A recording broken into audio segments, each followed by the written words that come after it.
नाटक चंद्रगुप्त। अब द्वितीय अंक है ये। द्वितीय अंक का पहला सीन। उद्भांड में सिंधु किनारे ग्रीक शिविर के पास वृक्ष के नीचे कार्नेलिया बैठी हुई है, सेल्यूकस की बेटी।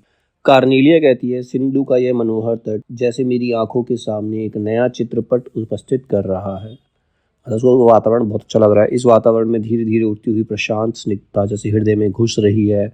लंबी यात्रा करके जैसे मैं वहीं पहुंच गई हूँ जहाँ के लिए चली थी। ये कितना निसर्ग दृश्य है, कितना रमणीय है। आज वह भारतीय संगीत का पाठ देखूं, भूल तो नहीं गई। मतलब वो संगीत गाने लगती है, गीत गाती है। इतने में फिलिप्स का प्रवेश होता है। फिलिप्स, कैसा मधुर गीत है कार्नेलिया। तुमने तो भारतीय संगीत पर पूरा अधिकार कर लिया है।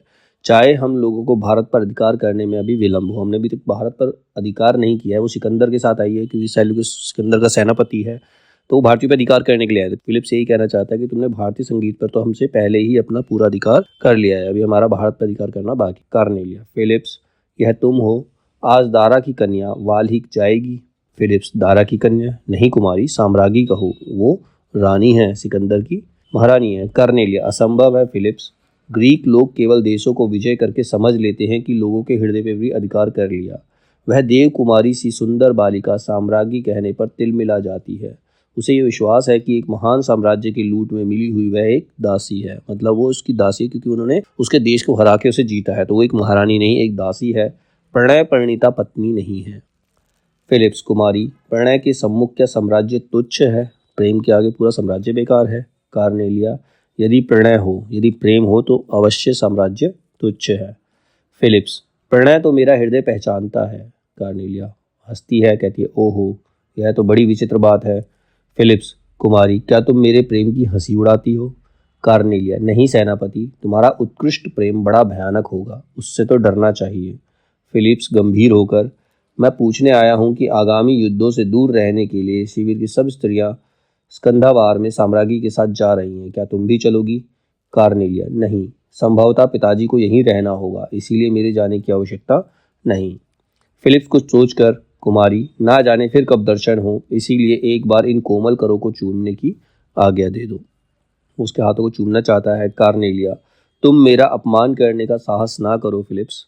फिलिप्स, प्राण देकर भी नहीं कुमारी, परंतु प्रेम अंधा है। और वो फिलिप्स जो है कार्नेलिया से प्रेम करता है। कार्नेलिया, तुम अपने अंधेपन से दूसरे को ठुकराने का लाभ नहीं उठा सकते फिलिप्स। फिलिप्स इधर उधर देखकर, यह नहीं हो सकता। कार्नेलिया का हाथ पकड़ना चाहता है, वह चिल्लाती है, रक्षा करो, रक्षा करो। चंद्रगुप्त प्रवेश करके फिलिप्स की गर्दन पकड़कर दबाता है और वह गिरकर क्षमा मांगता है और चंद्रगुप्त उसे छोड़ देता है। कार्नेलिया, धन्यवाद आर्यवीर। फिलिप्स लज्जित होकर, कुमारी, प्रार्थना करता हूँ कि इस घटना को भूल जाओ और मुझे क्षमा करो। कार्नेलिया, क्षमा तो कर दूंगी, परंतु भूल नहीं सकती फिलिप्स, तुम अभी चले जाओ। फिलिप्स नतमस्तक जाता है। चंद्रगुप्त, चलिए आपको शिविर के भीतर पहुंचा दूं। कार्नेलिया, पिताजी कहाँ हैं? उनसे यह बात कह देनी होगी, यह घटना नहीं, तुम ही कह देना। चंद्रगुप्त, ओह, वे मुझे बुला गए थे, मैं जाता हूँ, उनसे कह दूंगा। कार्नेलिया, आप चलिए, मैं आती हूँ। चंद्रगुप्त वहां से प्रस्थान कर जाता है। कार्नेलिया, एक घटना हो गई। फिलिप्स ने विनती की उसे भूल जाने की, किंतु उस घटना से और किसी का संबंध है, उसे कैसे भूल जाऊं? उन दोनों में श्रृंगार और रौद्र का संगम है। वह भी कितना आकर्षक है, कितना तरंग सकुल है। इसी चंद्रगुप्त के लिए ना साधु ने भविष्य की वाणी की है भारत सम्राट होने की। उसमें कितनी विनयशील वीरता है। अब उससे इंप्रेस हो जाती है चंद्रगुप्त से। प्रस्थान। कुछ सैनिकों के साथ सिकंदर का प्रवेश होता है। सिकंदर, विजय करने की इच्छा क्लांति से मिलती जा रही है। हम लोग इतने बड़े आक्रमण के समारंभ में लगे हैं और यह देश जैसे सोया हुआ है। लड़ना जैसे इनके जीवन का उद्वेगजनक अंश नहीं, अपने ध्यान में दार्शनिक के सदृश निमग्न हैं। सुनते हैं पौरव ने केवल झेलम के पास कुछ सेना प्रतिरोध करने के लिए या केवल देखने के लिए रख छोड़ी है। हम लोग जब पहुंच जाएंगे तब वे लड़ लेंगे। वहीं पर एनिसक्रिटिस कहता है, मुझे तो ये लोग आलसी मालूम पड़ते हैं। सिकंदर, नहीं नहीं, यहाँ के दार्शनिक की परीक्षा तुम कर चुके। दांडियन को देखा ना? थोड़ा ठहरो, यहाँ के वीरों का भी परिचय मिल जाएगा। यह अद्भुत देश है। एनिसक्रिटिस, परंतु आंभिक तो अपनी प्रतिज्ञा का सच्चा निकला, प्रबंध तो उसने अच्छा कर रखा है। सिकंदर, लोभी है, सुना है कि उसकी एक बहन चिढ़कर सन्यासिनी हो गई है। एनिसक्रिटिस, मुझे विश्वास नहीं होता, इसमें कोई रहस्य होगा, पर एक बात कहूँगा, ऐसे पथ में साम्राज्य की समस्या हल करना कहाँ तक ठीक है, क्यों ना शिविर में ही चला जाए। सिकंदर, एनिसाक्रिटिस, फिर तो पल्सीपोलिन का राजमहल छोड़ने की आवश्यकता ना थी। यहाँ एकांत में मुझे कुछ ऐसी बातों पर विचार करना है जिन पर भारत अभियान का भविष्य निर्भर है। मुझे उस नंगे ब्राह्मण की बातों में बड़ी आशंका हो रही है। भविष्यवाणियां प्राय सत्य होती हैं। एक ओर से फिलिप्स, आम्भिक, दूसरी ओर से सिल्यूकस और चंद्रगुप्त का प्रवेश होता है। सिकंदर, कहो फिलिप्स, तुम्हें क्या कहना है। फिलिप्स, आम्भिक से पूछ लिया जाए। आम्भिक, यहाँ एक षड्यंत्र चल रहा है। फिलिप्स, और उसके सहायक है सिल्यूकस। मतलब सीधा सेनापति की ओर इशारा कर देता। सिल्यूकस, क्रोध और आश्चर्य से, इतनी नीचता, अभी उस लज्जाजनक अपराध का प्रकट करना बाकी ही रहा, उल्टा अभियोग प्रमाणित करना होगा फिलिप्स, नहीं तो खड़ग इसका न्याय करेगा। सिकंदर, उत्तेजित ना हो सिल्यूकस। फिलिप्स, तलवार तो कभी का न्याय कर देती, परंतु देवपुत्र का भी जान लेना आवश्यकता, नहीं तो निर्लज विद्रोही की हत्या करना पाप नहीं पुण्य है। सिल्यूकस तलवार खींचता है। सिकंदर, तलवार खींचने से अच्छा होता कि तुम अभियोग को निर्मूल प्रमाणित करने की चेष्टा करते। बतलाओ, तुमने चंद्रगुप्त के लिए अब क्या सोचा। सिल्यूकस, चंद्रगुप्त ने अभी अभी कार्नेलिया को इस नीच फिलिप्स के हाथ से अपमानित होने से बचाया है, और मैं स्वयं यह अभियोग आपके सामने उपस्थित करने वाला था। सिकंदर, परंतु साहस नहीं हुआ क्यों सिल्यूकस। फिलिप्स, क्यों साहस होता। इनकी कन्या दांड्यानन के आश्रम पर भारतीय दर्शन पढ़ने जाती है, भारतीय संगीत सीखती है, वहीं पर विद्रोह कारण अलका भी आती है, और चंद्रगुप्त के लिए यह जनरव फैलाया गया है कि यही भारत का भावी सम्राट होगा। मतलब फिलिप्स उसको भड़काने की चेष्टा करता है। सिल्यूकस, रोक अपनी अबाध गति से चलने वाली जीप को, रोक। सिकंदर, ठहरो सिल्यूकस, तुम अपने को विचाराधीन समझो। हाँ तो चंद्रगुप्त, मुझे तुमसे कुछ पूछना है। चंद्रगुप्त, क्या है। सिकंदर, सुना है कि मगध का वर्तमान शासक एक नीच जन्मांधारक संतान है, उसकी प्रजा असंतुष्ट है, और तुम उस राज्य में हस्तगत करने का प्रयत्न कर रहे हो। चंद्रगुप्त, हस्तगत नहीं, उसका शासन बड़ा क्रूर हो गया है, मगध का उद्धार करना चाहता हूँ। सिकंदर, और उस ब्राह्मण के कहने पर अपने सम्राट होने का तुम्हें विश्वास हो गया होगा, जो परिस्थिति को देखते हुए असंभव ही जान पड़ता है। चंद्रगुप्त, असंभव क्यों नहीं। सिकंदर, हमारी सेना इसमें सहायता करेगी, फिर भी असंभव है। चंद्रगुप्त, मुझे आपसे सहायता नहीं लेनी है। सिकंदर क्रोधित होता है, फिर इतने दिनों तक ग्रीक शिविर में रहने का तुम्हारा उद्देश्य।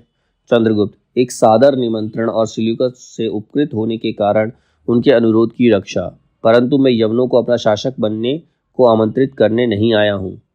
सिकंदर, परंतु इन्हीं यवनों के द्वारा भारत, जो आज तक कभी भी आक्रांत नहीं हुआ, विजित किया जाएगा। चंद्रगुप्त, वह भविष्य के गर्भ में है, उसके लिए अभी से इतनी उछल कूद मचाने की आवश्यकता नहीं। सिकंदर, अबोध युवक, तू गुप्तचर है। चंद्रगुप्त, नहीं, कदापि नहीं, अवश्य ही यहाँ रहकर यवन रणनीति से मैं कुछ परिचित हो गया हूँ। मुझे लोभ से पराभूत गंधार राज आम्भिक समझने की भूल ना होनी चाहिए। मैं मगध का उद्धार करना चाहता हूँ, परंतु यवन लुटेरे की सहायता से नहीं। सिकंदर, तुमको अपनी विपत्तियों से डर नहीं, ग्रीक लुटेरे हैं। चंद्रगुप्त, क्या यह झूठ है। लूट के लोभ में हत्या, व्यवसायियों को एकत्र करके उनकी वीर सेना कहना, रणकला का उपहास करना है। सिकंदर आश्चर्य और क्रोध से, सिल्यूकस। चंद्रगुप्त, सिल्यूकस नहीं, चंद्रगुप्त से कहने की बात चंद्रगुप्त से कहनी चाहिए। आम्भिक, शिष्टता से बातें करो। आम्भिक बोलता है, तमीज से बात करो। चंद्रगुप्त, स्वच्छ हृदय भीरु कायरो किसी वंचक शिष्टता नहीं जानता, अनार्य देशद्रोही। आम्भिक, चंद्रगुप्त रूढ़ियों के लालच या घृणाजनक लोभ से सिकंदर के पास नहीं आया है। सिकंदर, बंदी कर लो इसे। आम्भिक, फिलिप्स, एनिसाक्रिटिस टूट पड़ते हैं। चंद्रगुप्त असाधारण वीरता से तीनों को घायल करता हुआ निकल जाता है। सिकंदर, सिल्यूकस। सिल्यूकस सम्राट। सिकंदर, यह क्या। सिल्यूकस, आपका अविवेक। चंद्रगुप्त एक वीर युवक है, यह आचरण उसकी भावी श्री और पूर्ण मनुष्यता का घोषक है। सम्राट, हम लोग जिस काम से आए हैं उसे करना चाहिए। फिलिप्स को अंतःपुर की महिलाओं के साथ वाल्हीक जाने दीजिए। सिकंदर सोचकर, अच्छा जाओ। वहीं से प्रस्थान होता है। अब दूसरा सीन आता है। झेलम के तट का वनपथ, चाणक्य, चंद्रगुप्त और अलका का प्रवेश होता है। अलका कहती है, अलका, आर्य, अब हम लोगों का क्या कर्तव्य है। चाणक्य, पलायन, अब हमें यहाँ से निकलना होगा। चंद्रगुप्त, व्यंग ना कीजिए गुरुदेव, मतलब आप मजाक मत उड़ाइए। चाणक्य, दूसरा उपाय क्या है। अलका, है क्यों नहीं। चाणक्य, हो सकता है। दूसरी ओर देखने लगता है चंद्रगुप्त, गुरुदेव। चाणक्य, परिवारजक होने की इच्छा है क्या, यही एक सरल उपाय है।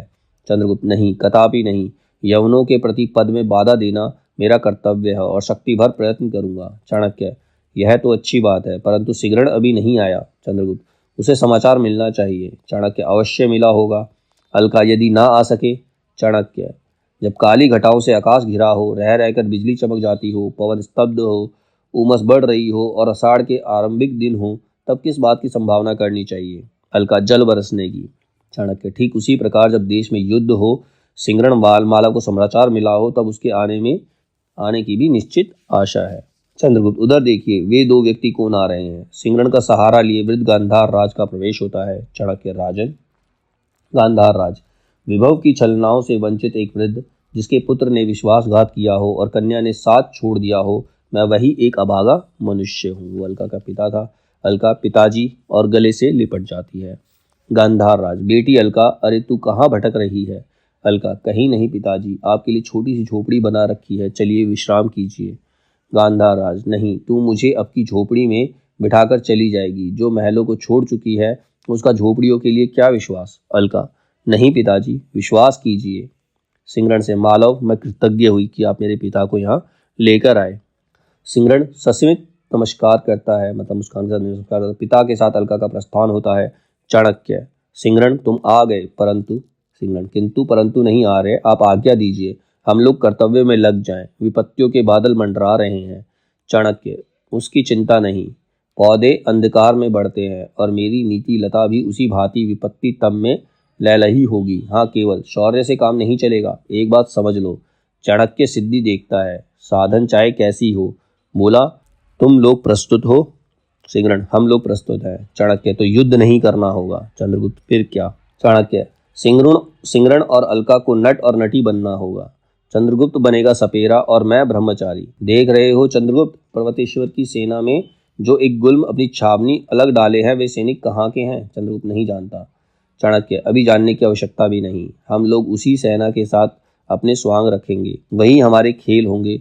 चलो हम लोग चलें। देखो यह नवीन गुल्म का युवक सेनापति जा रहा है।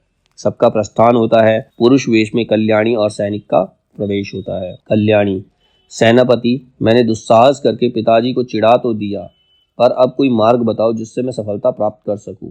पर्वतेश्वर को नीचा दिखलाना ही मेरा प्रधान उद्देश्य है। सेनापति राजकुमारी। कल्याणी सावधान सेनापति। सेनापति क्षमा हो, अब की ऐसी भूल नहीं होगी। हाँ तो केवल एक मार्ग है। कल्याणी वह क्या? सेनापति घायलों की शुश्रूषा का भार ले लेना है, मतलब घायलों की हम रक्षा करेंगे, उनका इलाज करेंगे। कल्याणी मगध सेनापति तुम कायर हो। सेनापति तब जैसी आज्ञा हो, फिर आप बताइए। स्त्री की अधीनता वैसी ही बुरी होती है, इस पर युद्ध क्षेत्र में भगवान ही बचाए। कल्याणी मेरी इच्छा है कि जब पर्वतेश्वर यवन सेना द्वारा चारों ओर से घिर जाए, उस समय उसका उद्धार करके अपना मनोरथ पूर्ण करूं। सेनापति बात तो अच्छी है। कल्याणी और तब तक हम लोगों की रक्षित सेना, यह लो पर्वतेश्वर इधर ही आ रहा है। पर्वतेश्वर का युद्ध देश में प्रवेश।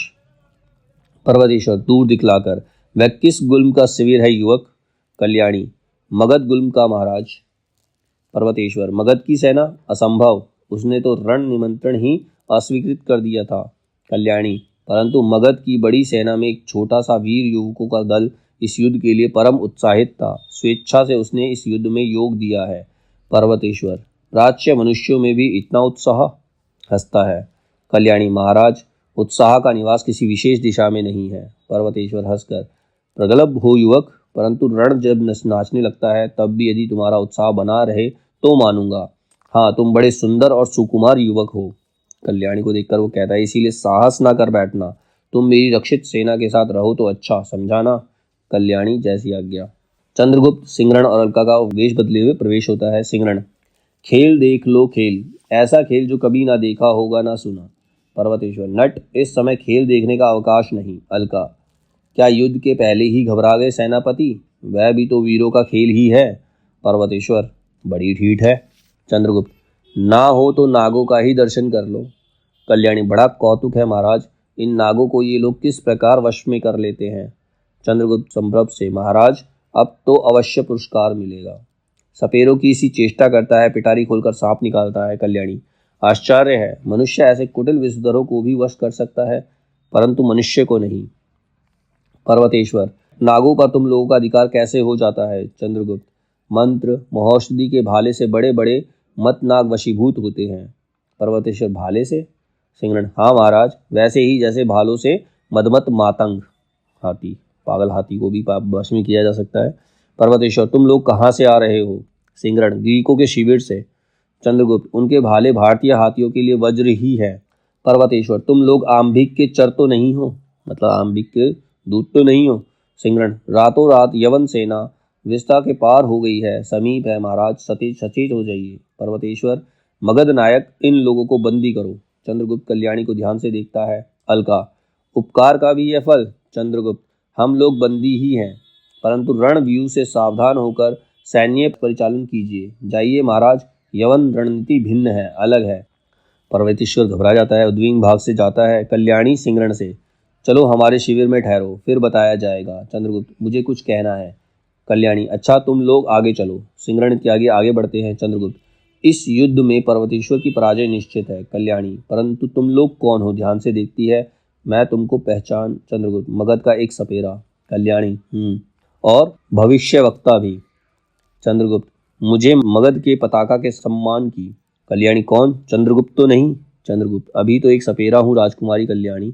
कल्याणी एक क्षण चुप होकर, हम दोनों को चुप रहना चाहिए और चलो। दोनों का प्रस्थान होता है।